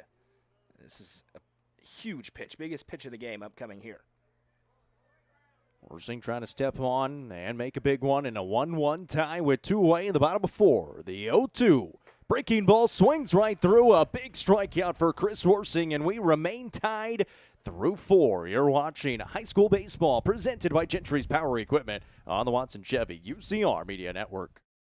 The Real Estate Collective is a team of experienced, licensed real estate agents serving the entire Upper Cumberland region. Whether you are looking to buy or sell, the RICO team is ready to serve you. With a focus on people over profits, you can rest assured the Real Estate Collective can help make your real estate dreams a reality. Call 931-559-9500 for more information or see their current listings at letsgorico.com. The Real Estate Collective is proud to support student athletes in our area and this broadcast on the UCR Media Network. Loading the kids in the car, brokering peace in the back seat, mastering the snack handoff without even looking. Why are simple things sometimes so complicated? Thankfully, with auto owners, insurance doesn't have to be one of them. We work with independent agents who keep insurance simple, so you can worry about more important things, like figuring out what's growing in that cup holder. That's simple human sense. Visit swallowsinsurance.com or call us today, 931-526-4025. Protecting your future. It's what we do. It's a 1-1 ball game as we enter the 5th inning of action here at Livingston Academy in Livingston, Tennessee. So glad to have you along live on the UCR Facebook page and YouTube channel. Today's broadcast presented by Gentry's Power Equipment and the Overton County Farm Bureau. Appreciate those 2 businesses so much for making this broadcast possible today. The Bees 8-9-1 due up for them. Brayton Green, Andrew Hedrick, and Dawson Mullins. I know you were tuned in late yesterday. How about the base running from Andrew Hedrick late in that game? It gets bobbled for just a moment out in left field in the bottom of the 7th. Instead of stopping at second base, he blows through the bag at second, gets all the way to third. Now, it wouldn't have mattered because Carson Troop put it in the gap anyways, but it makes it a little bit easier to bring that game-winning run home. Yeah, and that was a huge moment. And these next 3 innings, Jacob, pivotal. I mean, with how balanced this district seems like it is this year, these are the kinds of innings where you can maybe win a district title or you're the 3 seed in a huge fight in your district opener. So big, big ABs both ways coming up. That one a called strike across to Brayton Green, who's 1 for 1 with an RBI double so far. He played at the only run of the game so far for the Bees. On the base hit to left field. He checks his swing there, and it drops in the dirt for ball 1. He wanted that one. He was able to lay off. He likes that spot right there. He was there. thinking go zone on. Little lowing inside. The wind is still blowing pretty good, but, you get enough power on it over there. It's still only 280 down the right field line, 285 down the left field line. It's always fun when these 2 teams get together because the ballparks are so different. Oh, very. 1-1. That's a great spot, isn't it? Not able to pull the trigger is green. It goes to 1-2. Yeah, I was telling Cameron yesterday, get ready. We got 325 down the lines in Baxter, 375 to center, 345 in the gaps as that one misses inside. And much different here in Livingston, and I love it, is you've got the shortest foul poles at 280 and then 384 with a 20-foot high fence out in center field. The 2-2 on the way from Goolsby, ripped right side, foul ball. We'll try it again. That was kind of the thinking for Coach Shanks this season as well, going to play in so many different parks, kind of set you up for later on this season. Gets comfortable with a lot of different ballparks this year. I've obviously played at Gibbs and Fulton already this last weekend, and this one right back up the middle, bounces off of Goolsby to Walker at second, makes the throw, but it's offline, and Braden Green will find his way aboard at first base. Well, first of all, see if Goolsby's okay, because that was rocketed right back to him. It was going to go straight into center field. After the deflection, it goes to Walker, but he just rushed the throw a little bit off the bag. And Braden Green just tried to plead his case that he wanted to run. He's looking at Coach Shanks saying, no, I got it. I want to run. But it was Jackson West that came on to run there. What 18, number? Okay, 18, there Jackson we go. West. Yeah, you can just say it. You got the headset on. That's help me out a little. okay. You just sold me out, and that's fine. Hey, listen, I was having full-blown conversations with the press box boys yesterday I on know, the you're broadcast. just getting real comfortable during baseball season. I heard. It's more laid back. But for Braden, I mean, we thought his season may have been over a couple of weeks ago at Kingston. Right, going down exactly. the You first got to base save line. the leg You there, buddy. Be careful, yeah. By the way, he has a great birthday. It's mine. It was last week. Happy belated birthday. There you go. Runner on first here after, I don't even know what you call that from Green. Is that an E4? Does it end up being an E4 after it hit Goolsby on the mound? Well, Petey's one booth down. We need a little window here to be able to knock on the wall here between us. So there's a base runner aboard for the Bees in the form of Jackson West, who has come on to run for Green over at first. Hedrick at the plate, and a 1-0 count to him. Goolsby delivers. Bunch shown, pulled back, and it's called strike. 1-1. And Hedrick looks back at him. Looked a little up. Tap the helmet. Yeah, that looked a little up. Tap the helmet. We got the UCR ABS. It's probably not the Just best turn around and vantage say, point what for do you think it is? Yeah, that's not a strike. 1-1 on the way. That time, try to slap at it a little bit. It's a foul ball, now 1-2. Well, and that was in the same spot. I think Hedrick would have liked to pull back, but it's called a strike, so he goes after it. Goolsby trying to bear down, and he's been really good with traffic out there. yeah. He's dealt with – there's been huge problems so far, but for the most part, when he's had runners out there, even early in innings, he's worked around them. 1-2 count here to Hedrick at the plate and a runner on first. Goolsby delivers home, swings through, and it is strike three. Another Livingston Regional Hospital strikeout for Drew Goolsby on the mound, who's now got 5 on the day. Great pitching by Goolsby. Goes outside, then brings it in, gets the swing and the miss for a big punch out. So it's back to the top with 1 away and a runner on first. Dawson Mullins to the plate. He walked his first time up, struck out his second time. He's looking for his first hit of the ball game so far for the Bees, and he's got a runner on first here in the top of the 5th. Mentioned this district in 7-3A, just so competitive early on this year. Livingston and Stone, a couple of battles last week. Upperman and Cumberland County splitting last week. White County, a 2-run win yesterday against the Jets, and a close one right now, leading 3-0. Yeah, sweeps are going to be decisive. Livingston got a sweep last week with Stone. Upperman trying to get the sweep today. Goolsby readies with the 1-0 and delivers. Breaking ball, misses outside. 2 balls and no strikes. And you mentioned the pitch count for me. He hadn't gone past 70 pitches. He's well past that now here into the 5th inning, and you need him to. It's these starters, especially in these big ball games, are going to be relied upon heavily in district play. 2-0 on the way. And a called strike in the outside corner, 2-1. Yes, 76 now for Drew. And so that's his ball game now, because you pass 75 and it doesn't matter. 2-1. Great spot, 2-2. And I actually was a little bit behind. That's now 80 pitches on that last one. Blame it on the phone. It was. See?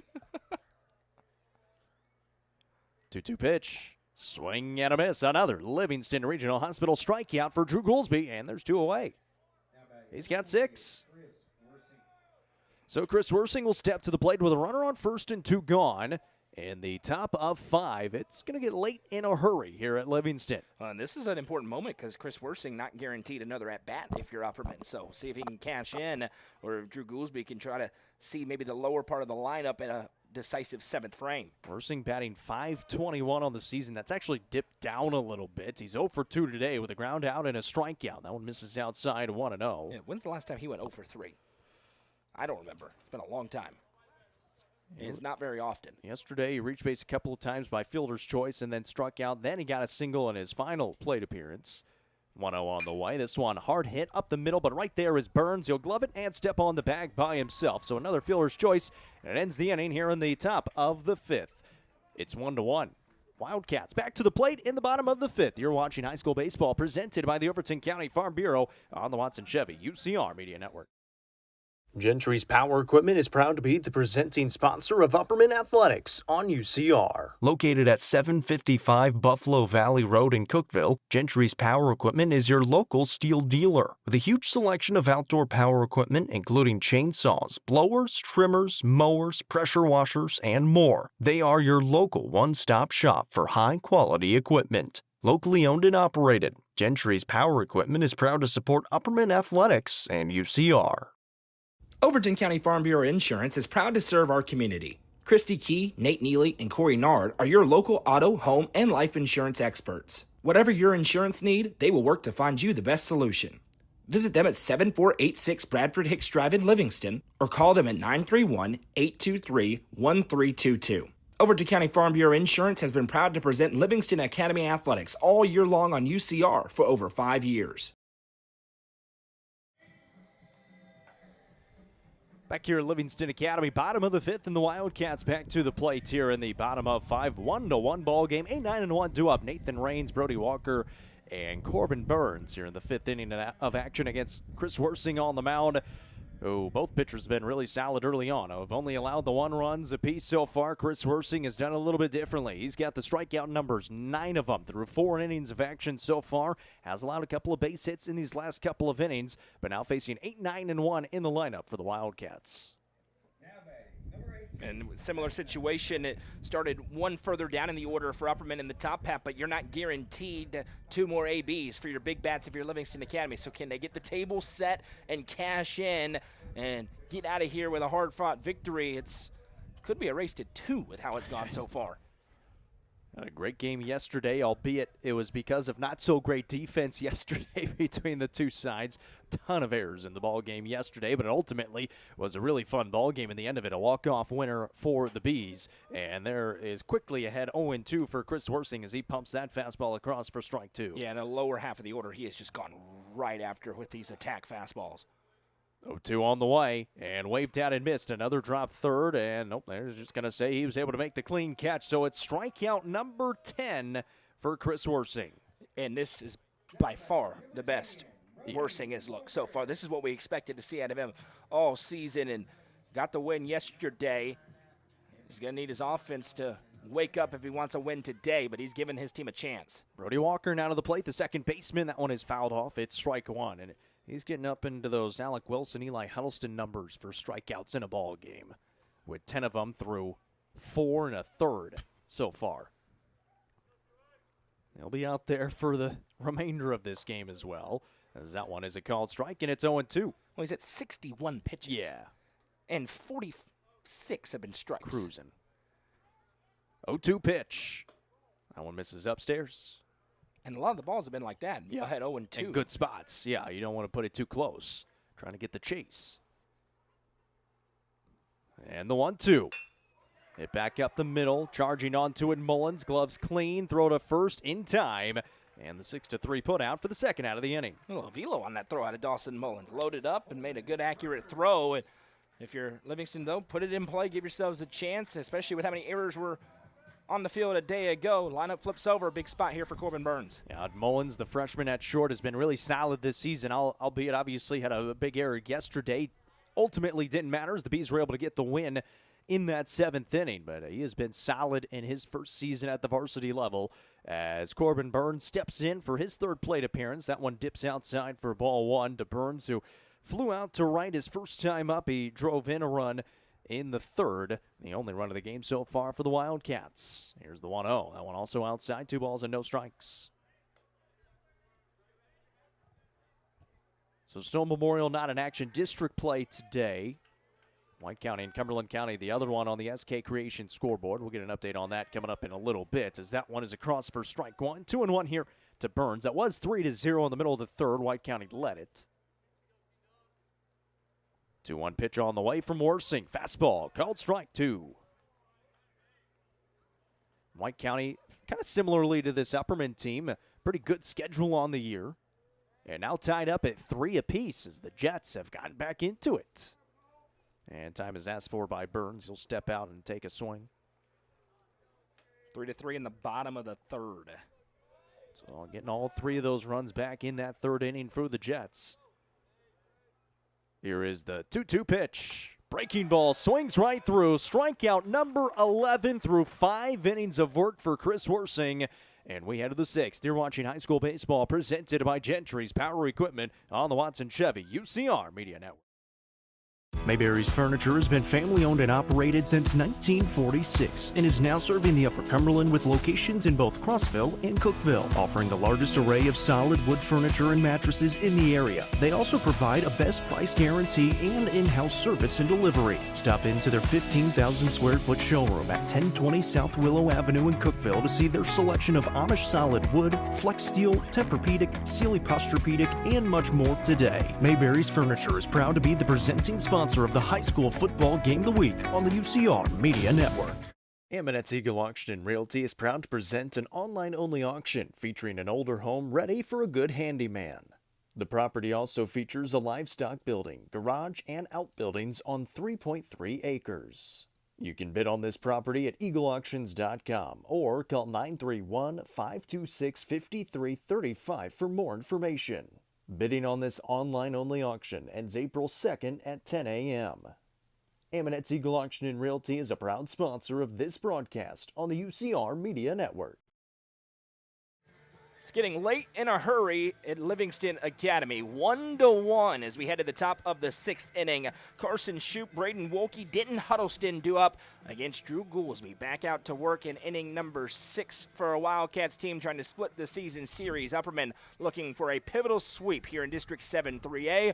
I'm Noah McKay. That's Jacob Vincent. Cameron Hughes producing things for us here. Sun is setting on a beautiful night for high school baseball despite the wind blowing out to left field. Well, we haven't cool. seen a long ball yet. We can see a moonshot. The moon does look very cool out there. Full moon tonight here in Hog Eye Country. Happy to be along with you on the main UCR Facebook page and YouTube channel. Carson Shoup was hit by a pitch and grounded out so far in this one. Drew Goolsby, he's had the goods here as he'll send this one chopped over towards third field. A cleanly throw to first is in time to beat Shoup by a step. No problem for Sawyer McBride in a 1-pitch out. That's very good for Goolsby, who's going further pitch count-wise than he has at any point in time this year. Here comes Braden Wolke, 0 for 2 so far. Looking to regain his form as he climbs in for the 3rd time. Yeah, and he's been able to pitch around this lineup for the most part. He's been able to dispatch of Chris Worsing as well, which has been big for his success out there on the mound. Been able to induce a few ground balls from Chris Worsing and able to get a strikeout as well, and has really done a nice job against this Bees lineup, which has been really successful at times. First pitch missed for ball 1. The Chicago kid, Braden Wolke, 2nd year in Baxter. The 1-0, Goolsby sees that one miss low and outside, and it's 2-0, and that's where he's lived today. Away, away, away, especially from these right-handed hitters. And it's worked. The 2-0. Went right back to it. Wolke offered at it, brought the pitching wedge out on that one. Well, he threw it 3 straight times against him last AB, and he has started to go right back to it because he got 3 straight swings on it last time for a strikeout. 2-1 to Wolke. That one misses outside. 3 balls, 1 strike. Threet's trying to frame it up. It's been fairly generous outside to both these pitchers today. The intensity level ratcheting up. The 3-1 to Wolke. That one's right there at the knees for a strike, and we run full. 3-2. First full count in a while for Goolsby on the mound. 3-2 payoff pitch. This one swung on and missed. A big punch out for Drew Goolsby. It's his 7th of the game. A Livingston Regional Hospital punch out. 2 up, 2 down in the top of the 6th. Here comes Denton Huddleston, who's 1 for 2. And you mentioned it as well. He's kind of pitching with some swagger right now. He gets the strikeout, the strut off the mound, and quickly 2 gone here in the top of 6 as those outs now becoming a premium for both sides. First pitch swinging for Huddleston. He ropes this one into center, and it's down for a base hit. A 2-out single for Denton Huddleston, who now has 2 of Upperman's 4 hits in the ball game. Sawyer Brown has another one of those base hits. He'll climb in here with a runner at first and 2 down in the top of the 6th. I love that. Jumping early on in a count. You get something over the plate, you use it and send it out to center field. You get a 2-out base runner. They'll get a courtesy runner on for him in the form of Ryland Case. And now Sawyer Brown, who's had a really good stick here in the last few ball games, will have a big chance for the Bees in the top of the 6th. How aggressive will Upperman be with Case, especially with Threet and a big arm behind home plate? Thrown out yesterday. He stays for now. First pitch, Goolsby. He thought about the back pick. Misses inside 1-0. As for a new baseball and trying to get a little bit better of a grip on it for Goolsby on the mound.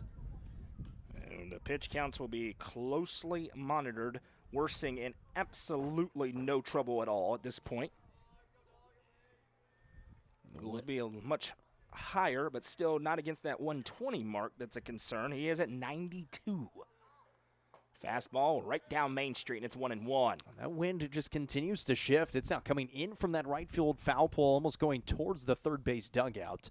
Kind of shifting in a little bit rather than blowing out to left. Mentioned Brown, he likes to keep the tempo at his speed. He calls time here and steps out.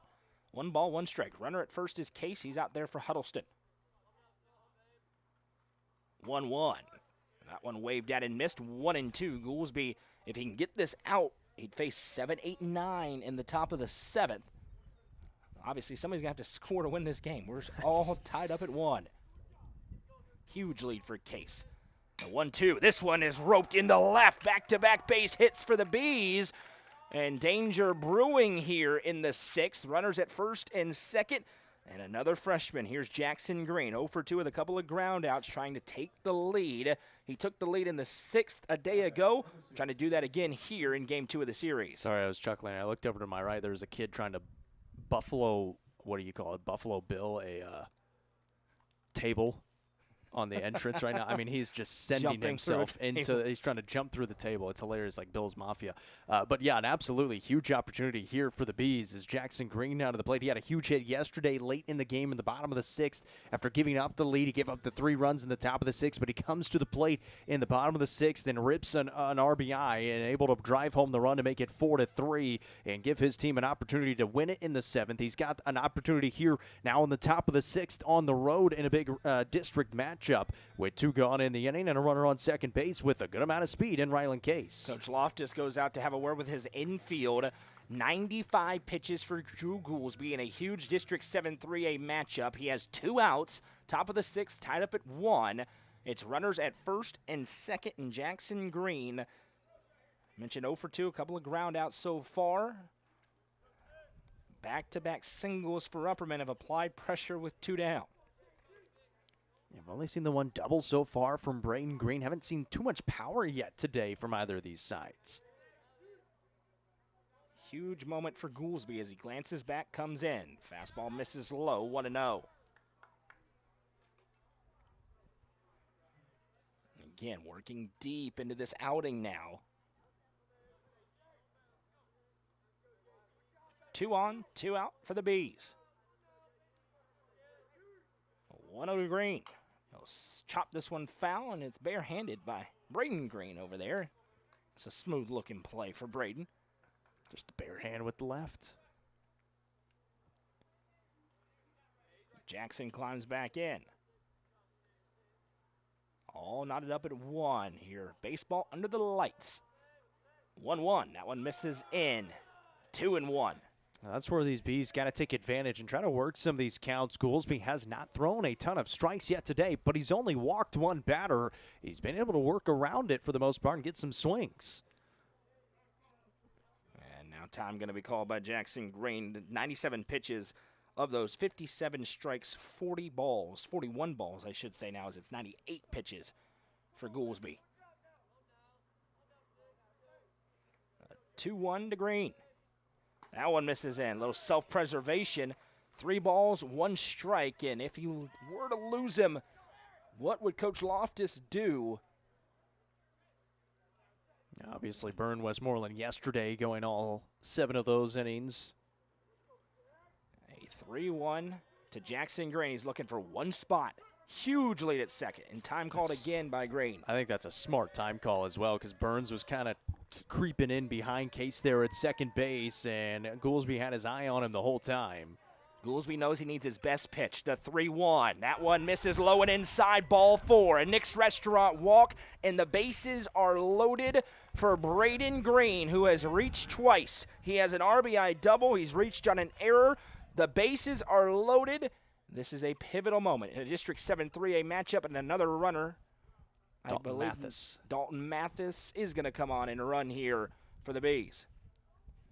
And Mathis, he started in center. Yeah. He's going to come on and run in this running spot. for Sawyer Brown, the DH in the lineup. So he comes on to run for him. And so you get just a little bit more speed out there for the Bees as well now at second and third. Because if you get something down in the gap, Braden Green has already done that once today. You're able to plate a couple of runs and try to extend the lead. But the big part is get something into the outfield here down in the grass for the Bees to try to go back ahead here in the top of 6. Drew Goolsby back out of the full windup here. 2 outs, bases loaded, 1-1 game, top of the 6th. First pitch swinging for Green, roped at second, and it's fielded cleanly to retire the side. And Adam ball to Brody Walker, who makes the catch, and the bases are left loaded. We'll head to the bottom of the 6th, still tied up at 1. Coverage presented by Overton County Farm Bureau Insurance, the Watson Chevy, UCR Media Network. Livingston Regional Hospital is Livingston's hometown hospital. Located at 315 Oak Street, Livingston Regional Hospital provides compassionate quality care for all patients from local people you can trust so you can count on them to treat you like family. Their excellent staff offers years of experience and training to meet the needs of all patients. They understand the importance of providing care in a professional and comforting manner. They're proud to partner with Livingston Academy Athletics through the LRH Sports Medicine team. Livingston Regional Hospital is a proud sponsor of this broadcast on the UCR Media Network. Watson Chevrolet is proud to present the area's best selection of new and pre-owned cars, trucks, and SUVs. Watson Chevy's staff of experts are ready to get you into your next vehicle with unmatched service and knowledge. Stop in at 2350 Cookeville Highway and get your vehicle serviced by their highly trained professionals. Right now, you can save money on oil changes, regular maintenance, and battery installation. And remember, don't buy till you see Jason Fye. Watson Chevy is proud to be the presenting sponsor of the UCR Media Network. Drew Goolsby works around a bases-loaded jam with a line out to retire the side and leave the bases loaded in the top of the 6th. And now he'll try to give the Wildcats the lead. It is 2-3-4 due up for Livingston in this critical 7-3A matchup tonight. Chris Worsing back to work. He has been dominant through 5 complete innings, 68 pitches, 50 strikes, 11 strikeouts for the California kid, and the run was unearned. Did you say 68 pitches and 50 strikes? I did say that. Golly. Heart of the order here for Livingston, though, trying to change that as the first pitch is a curveball across for strike 1. Goolsby's 0 for 2 will be followed up by Ethan Westmoreland and Brody Threet. That's how it's been all night long. Gets ahead 0-2, and then he tries to throw away for a chase, and then comes right back and strikes you out. The 0-1. This one is rolled up the middle, and it's Mullins able to get it. Spins, throws to first, but it is an infield single for Drew Goolsby, who does the job. It is the 4th base hit of the game for Livingston Academy. And Ethan Westmoreland will climb in, trying to give the Wildcats the lead. This is kind of what they did yesterday, trailing 3-0 late in the game in the 6th. In the top of the 6th, they get a few base runners on, and then it kind of snowballs from there, where they're able to move them around and bring them in and tie it up at 3. And so an opportunity here with the leadoff base runner aboard for the Wildcats. Goolsby stays on to run it first. Bunt is shown as that one misses low for ball 1. Into Westmoreland. He struck out and popped out so far in this one. And Andrew Hedrick at third base, charging on there, has fielded bunts so well here this season for the Bees. So you trust him completely in that sophomore year over at third base. 1-0 curveball, waved at and missed as they go away from the bunt that time. It's 1-1. Hedrick way in. He was way in, but kind of in that no doubles right on the line. So trying to save himself a little bit. He'll take a step back now to the dirt. Chris Worsing trying to work around a leadoff base runner. Now bunt shown again. Curveball dips away, and it's 2-1. You got to imagine if you're Livingston, you're thinking it's go time right now. It's Moreland at the plate, 3 behind him. Not guaranteed another AB by a long shot. Dugout making some noise for Livingston. Bunt shown again, and this one is fouled back 2-2. And Worsing knows he needs his 12th strikeout in a spot like this in a major way. Yeah, strikeouts especially now help you out so much with runners on. And help us out, hit that share button. It's a close game, 1-1, but a fun baseball game so far in the bottom of the 6th inning.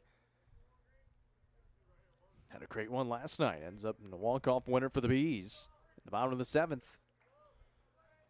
Ethan Westmoreland awaits the 2-2 from Worsing. This one popped a mile into the air. Wolke trying to track it against the night sky. He jogs up, slams the brakes, and makes the catch for out number 1.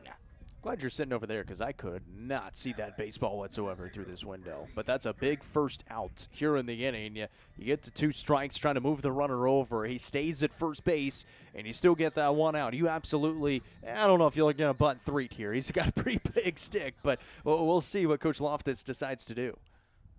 Threet has a single and a strikeout. He was the closest Wildcat to scoring. It was back in the 4th inning when he was left stranded at 3rd. Runner goes. Huddleston with a throw down at 1 hop, sliding in safely. How about Drew Goolsby taking off and sliding in on a stolen base? The pitcher doing it on the offensive end. And now the potential go-ahead run 2 bags away for Livingston Academy. I mean, he got a tremendous jump there, and he stole on a breaking ball at that. So a little bit slower to the plate for Worsing, and just didn't keep him honest over there at first base. And they check on Goolsby. He was a little bit slow to kind of stand up there, so he says he's good to go. But a big stolen base there, now in a scoring position. You take the bunt off the table. It was a strike, the 0-1 to Threet. That one misses low, and Huddleston able to stab it and keep it in front. It's 1-1. Mentioned back in the 5th, this is how you decide who wins districts and who ends up in a third place game. Here comes the 1-1. This one fouled back by Threet, and it's 1-2. And that's such an advantage when you get to the district tournament because only 2 teams are moving on to that region tournament. You got to set yourself up, especially for your pitching in the best possible opportunity. And you see both these teams, their top 2 arms are really, really good. If you can get to a championship round and only having to throw those 2, that is such a huge spot. Here comes the 1-2. Curveball. This one rolled over. Long way for Shoup to go. He fields, throws to first. Worsing covers the bag. Out number 2. Goolsby moves over 90 feet away at 3rd. Get your popcorn ready for this at-bat. Sawyer McBride, 1 for 2 with a single and a strikeout. He's got a runner at 3rd with 2 outs. Upperman just had the bases loaded in the top half. Now Livingston, their turn to threaten to take the lead with less than an inning and a half to go. And that was a really nice play by Carson Shoup as well. Able to move over to his right. Great job by Chris Worsing to cover the bag, but Goolsby able to advance up to 3rd and just 90 feet away. And that's where that stolen base was so critical, as instead of Goolsby being at 2nd, he's now at 3rd. First pitch into McBride, the breaking ball for strike 1. Worsing. Pitched in some big spots. Here's another, the 0-1 fastball. Strike 2, dots up the outside corner. 0-2. Mentioned it's been there both ways tonight. We've seen Goolsby lean on that spot more than Chris has. I kind of look at you like that too because he wasn't trying to throw it out there either, but he gets the call. Runner at 3rd. The 0-2 from Worsing. A great job to lay off the high cheese by Sawyer McBride, and it's 1-2. Worsing in no danger when it comes to the pitch count, in major danger when it comes to the runner 90 feet away. Goolsby takes off the 1-2. Breaking ball. Huddleston slides to keep it in front, and it's 2-2. That moved a ton off the outside part of the plate, and I think if it doesn't start on the outside part and starts a little bit closer to the middle, you may get a swing. Bottom 6. Here comes the 2-2 from Worsing. Cold strike 3. The 12th punch out for Chris Worsing. And we will head to the 7th, all tied up at 1. And this battle of 7-3A rivals. Coverage of this game is presented by Gentry's Power Equipment on the Watson Chevy UCR Media Network. At the Quality family, we believe care isn't just a service, it's a promise. Whether you're bouncing back from surgery, navigating a serious illness, or need essential equipment to stay independent, we provide skilled home health, compassionate hospice, and reliable DME services right where you need them most. At home, Covering communities in Kentucky and Tennessee, we're in your corner. The Quality Family. Trusted care, right where life happens.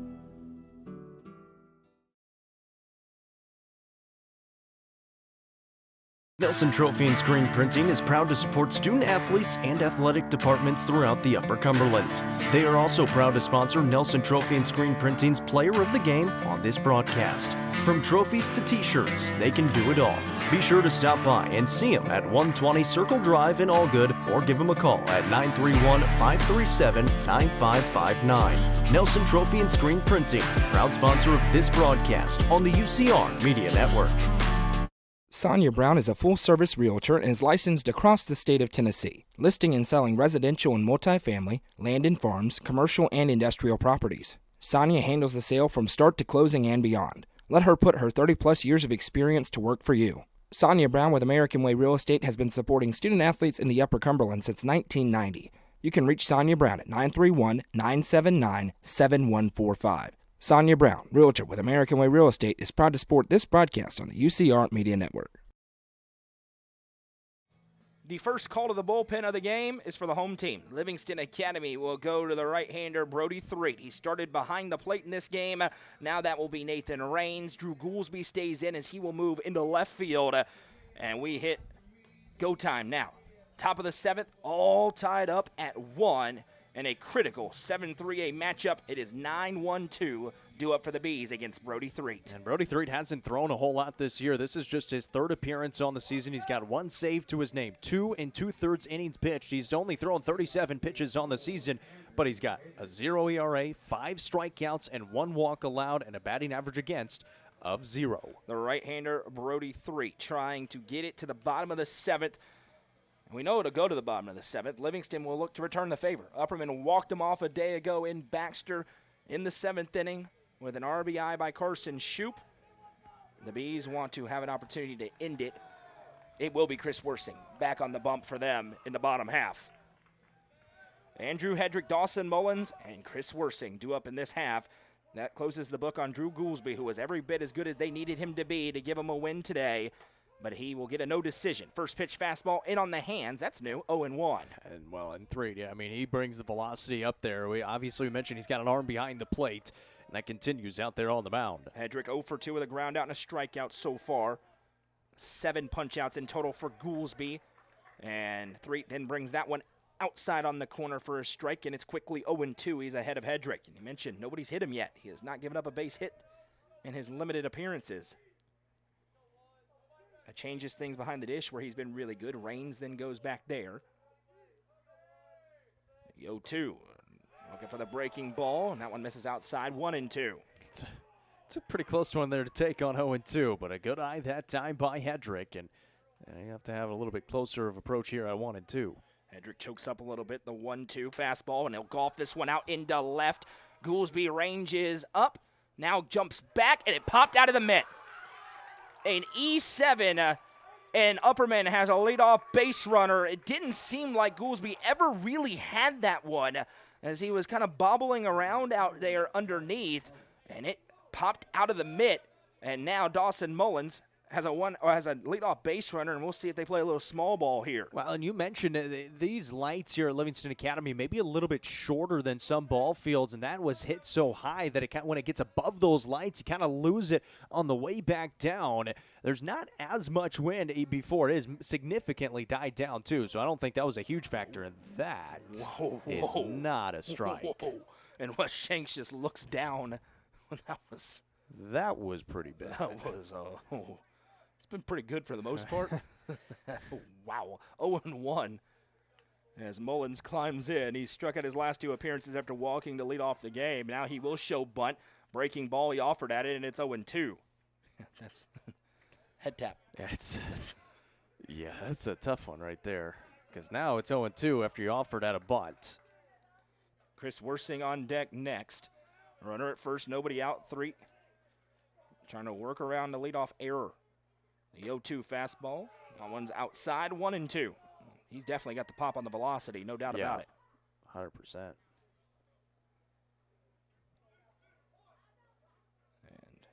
Mullins gets the new play and checks out the wristband. 1-2 from Threet to Mullins. He'll send this one foul out of play down the right field line. Just barely got on that fastball as it got on him in a hurry.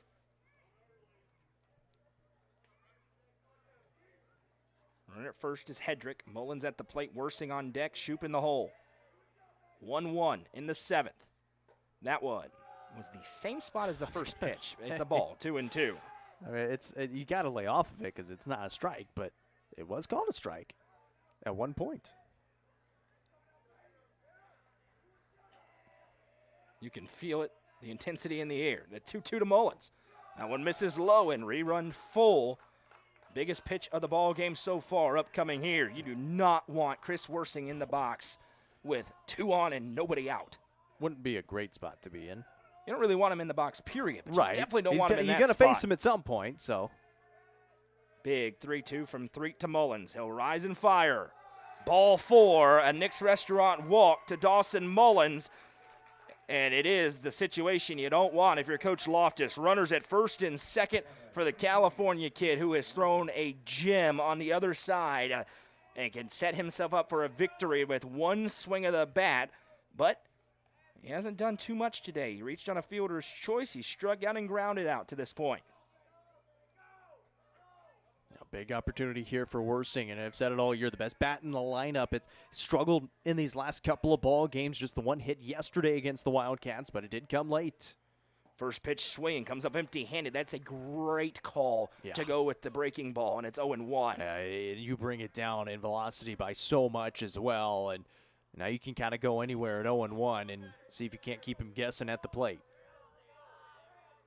The 0-1, great pitch. That breaking ball found the zone Worsing was taking, and it's 0-2. Threet goes ahead with Carson Shoop looming on deck. He was the hero a day ago. We're tied up at 1 in the top of the 7th here. Livingston's going to get the chance with the bats. The question is, will it be tied, or are they looking for a comeback? Threet says yes to the pitch. Brody delivers. Worsing ropes this one into center, but an atom ball jumping up, tagging from second. Here comes the throw, not in time as Hedrick dives in safely on the sacrifice fly. The go-ahead run goes 90 feet away to third, and now Hedrick leaning with Wes Shanks right behind him. He'll retreat back. Worsing hit that one hard. And it was a good job by Westmoreland to make the catch and throw in quickly. Yeah, and a good job, like you said, able to get it deep enough that Hedrick heads up base running as well, able to advance up to third base in the process, and you put a runner 90 feet away now with the chance with 1 out in the inning to try to take a lead here in the top of the 7th. Carson Shoop has 2 groundouts. He's been hit by a pitch today. Climbs in here with runners at the corners and 1 out in the top of the 7th, tied up at 1. Had the big hit yesterday. Mullins has a healthy lead at first, stays put. Fastball swung on by Shoop, sent a mile up into the air. Westmoreland has a beat on it. Will they test him? They will. Here comes the throw in from center. Hedrick slides safely. Upperman leads. It gets away from Raines behind the plate. Mullins moves up to second. And an RBI sac fly for Carson Shoop. He was the hero yesterday, and now again he puts the Bees in front. Yeah, and it honestly wasn't a deep fly ball, but deep enough for the speedy Hedrick, who he times it up perfectly. He's able to score, and the throw comes in, and kind of in an awkward spot. It never really had a chance to get him anyways. A great job by Hedrick on a back-to-back sac flies now for the Bees. They take the lead, and they still have a runner in scoring position. Like you said, Mullins able to advance there as that throw got away from Raines behind the plate. Carson Shoop now leads the team with 13 RBIs. He got the walk-off yesterday. He gives the Bees the lead, and now Braden Wolke looking for more with a runner at second. This inning is not over. Brody Threet delivers in that one, bounces. A good job by Raines to keep it in front.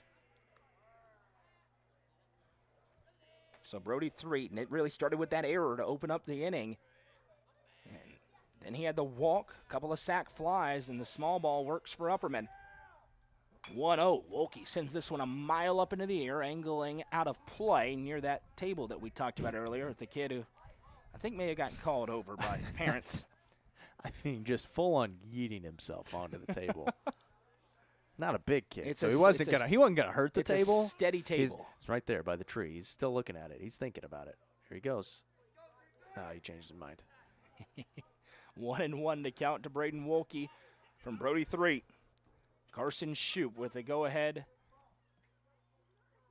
And I believe we have He a just balk called a call. balk, yeah. We have a balk call.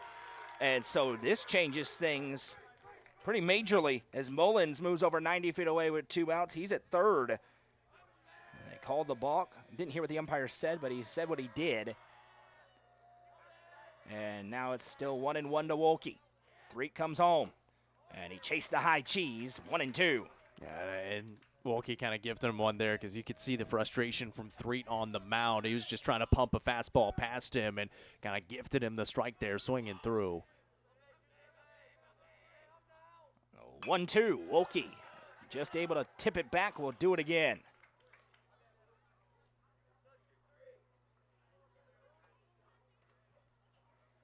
Wolke today has struck out a couple of times. He's grounded out. He was red hot at the plate entering the day.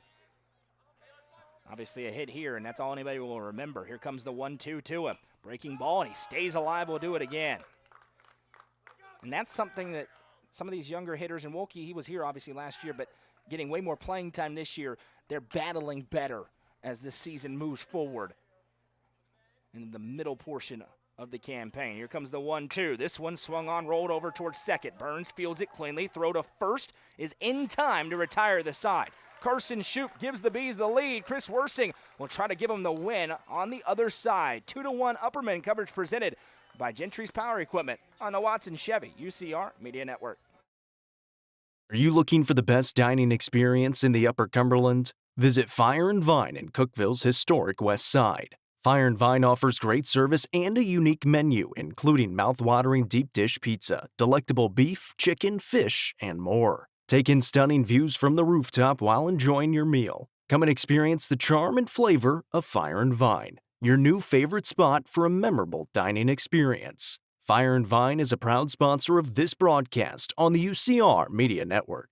The Crouch team with Highlands Elite Real Estate proudly presents this brand new construction on the Caney Fork River in Sparta. This home sits on 1.6 acres with 190 feet of river frontage and boasts 2,300 square feet of living space with a spacious 2-car garage. Enjoy the river views from your beautiful expanded covered porch. For more information, visit chadandamycrouch.com or call 931-979-1191. The Crouch team with Highlands Elite Real Estate is a proud sponsor of this broadcast on the UCR Media Network. For the second straight day, Carson Shoup has given Upperman a lead in the 7th inning. This time, Livingston has a chance to battle back. It'll be 6, 7, 8 due up. And to no surprise, it is Chris Worsing back to work for the Bees. The junior, 84 pitches, 6 innings, 4 hits, 1 run. It was unearned, 12 strikeouts, no walks.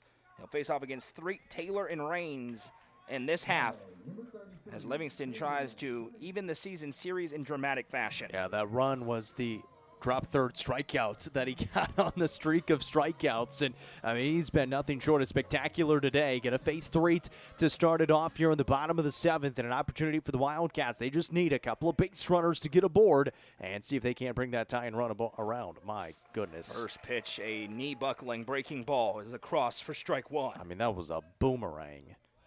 Threet 0 for 2 with a strikeout, looking at a pop out so far on a bunt. That was a critical moment earlier on, and he's behind 0-2 as he fouls this one back. This has been the outing Upperman has been waiting for out of their ace. He has looked like it today. They expected him to be a Mr. Baseball caliber player. 100%. He's been that way at the plate. Now he's been that way on the mound today. The 0-2 fastball, close but no cigar, 1-2. That's a tough take for Ben Threet. It really is, especially 0-2. I think a little bit elevated that time as well. He's kind of been going with that on those 2 strike counts. Huddleston gives the sign. The 1-2 from Worsing. Curveball, this one rolled up. It tips off the glove of Worsing. It's in no man's land. He throws to first. Bang, bang, play in time. Worsing stays with it, and by a millimeter, if that. Out number 1's on the board. I mean, just an incredibly close play at first base, but all because of Chris Worsing gets to it quickly and then throws a seed to Carson Shoup over at first base. A great play from Worsing for out number 1. Threet was booking it down the line. It was very close. Worsing, I think if he hadn't tipped it, it goes into center field. He was able to just get a edge of the knocked glove it down, on it. yeah. And sprinted back, made the play. Here's Elijah Taylor. Livingston all of a sudden down to their final 2 outs, and that one is waved at and missed. Taylor 0 for 2 with 2 strikeouts, and Worsing has come right after him and really everybody in the lower part of the order so far.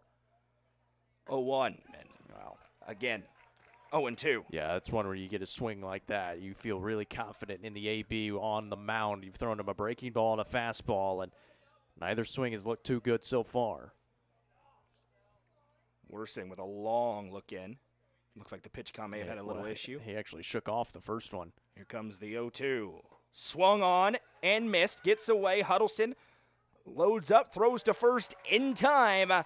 How about a baker's dozen? 13 strikeouts for Chris Worsing. That's a really good job by Denton Huddleston as well. He gets far enough inside the line on the base path and throws it on that side to not mess with the runner going down the base path as well for that second out. You get another drop third, but that time he's able to make a throw. Nathan Raines has an interesting stat line. He's 0 for 2 with 2 strikeouts, but he scored a run, on scored, the drop yeah. third strike. And he represents Livingston's last gas. First pitch fastball. Doesn't look like he's lost a half mile per hour on the velocity. It's 0-1. He's got the endurance. You're starting to see some of these pitchers, especially middle part of the season, get there. 0-1 breaking ball. This one rolled over. Mullins fields it, bobbles, throws to first in time. Upperman sweeps the season series over Livingston Academy. Final score 2-1. What a big win for the Bees as they're able to get the job done in the late innings again. An unbelievable performance from Chris Worsing on the mound, and they get the timely hits on the other side for a second straight night. And these Bees, very, very young squad, starting to round into form as well. Upperman improves to 3-1. We'll keep an eye on that White County Cumberland County score, as obviously White County in their second district game of the season after having the week off from district play a week ago, but they move into a share of first place for now, and they will be in first place when it comes to the win column in District 7 3A. As we welcome you into the postgame show, Upperman wins 2-1 tonight over Livingston Academy. Chris Worsing, 7 innings pitched, 4 hits allowed, 1 run. It was unearned, no walks, 13 strikeouts. Carson Shoup for the second consecutive game has a 7th inning RBI.